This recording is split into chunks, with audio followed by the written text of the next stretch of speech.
14 মাহ গ'ল প্ৰতিশ্ৰুতি ফুটুকাৰ ফেন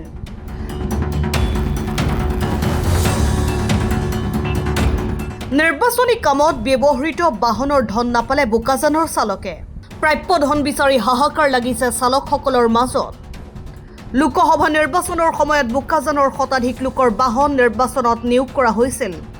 বিনিময়ত প্ৰতিদিনৰ মাননি দিয়াৰ এক চুক্তি কৰোৱা হৈছিল কিন্তু আজি 14 মাহ পাৰ হৈ যোৱাৰ পিছতো কোনো এজন চালক অথবা স্বত্বাধিকাৰীয়ে প্ৰাপ্য ধন নোপোৱাৰ গুৰুতৰ অভিযোগ উত্থাপিত হৈছে চালকসকলে নিৰ্বাচনী কাৰ্যালয়ত বহুবাৰ আবেদন কৰিছে যদিও কোনো ধৰণৰ সঠিক সমাধান আজি পৰ্যন্ত পাবলৈ সক্ষম নহল প্ৰতিজন চালকৰ গাড়ী দিয়াৰ বিনিময়ত 1 লাখতকৈও অধিক টকা দিবলৈ থকাৰ কথা জানিবলৈ দিয়ে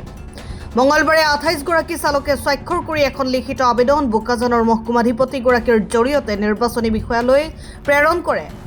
মহকুমাধিপতিগৰাকীয়ে আবেদন পত্ৰ গ্ৰহণ কৰি আগন্তুক বিধানসভা নিৰ্বাচনৰ পূৰ্বে প্ৰাপ্য ধন আদায় দিয়া হ'ব বুলি আশ্বাস প্ৰদান কৰে আৰু যে পইচাটো আহি পোৱা নাই পইচাটো আহি পালে বাইদেউ দিম বুলি কৈছে কিমান মাহ হৈ গ'ল আপোনালোকৰ পইচা নোপোৱা এবছৰ হৈ গ'ল এবছৰ পাৰ হৈ গ'ল এবছৰ পাৰ হৈ গ'ল কি কয় এতিয়া পইচাৰ কাৰণে বাইদেৱে চৰকাৰক অনুৰোধ কৰিছোঁ আৰু বাইদেৱে নিজে এটা আস্থা দিছে যে পইচাটো পাবা বুলি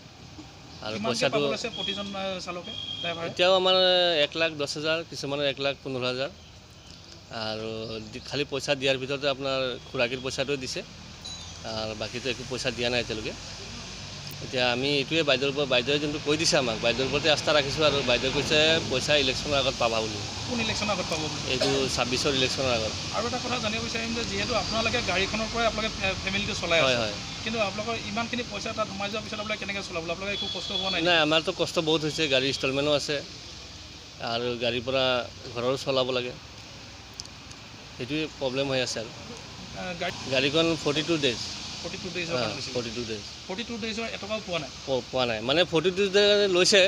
আমাক প্ৰথমত লোৱাৰ সময়ত কৈছিলে যে 15 দিনৰ পিছত পইচা 50% দিম বুলি তাৰপিছত 50% দিম বুলি কোৱাৰ পিছতো মানে নাই দিয়া তাৰপিছত আকৌ কৈছে যে না আমি ইলেকশ্যনটো কিবা হেৰি আপোনাৰ এইটো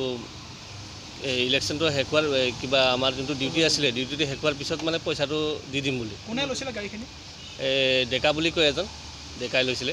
আৰু এছ ডি অফিচতে কাম কৰে তেওঁ লৈছিলে তেওঁৰ লগত আপোনালোকে কথা পাতিছে তেওঁৰ লগত কথা পাতিছিলে তেওঁ কি কয় তেওঁতো কৈছিলে যে ইলেকশ্যন শেষ হোৱা আমাৰ ডিউটি শেষ হোৱাৰ লগে লগে পইচাটো দি দিম বুলি তাৰপিছততো পইচা আজিলৈকে পোৱাই নাই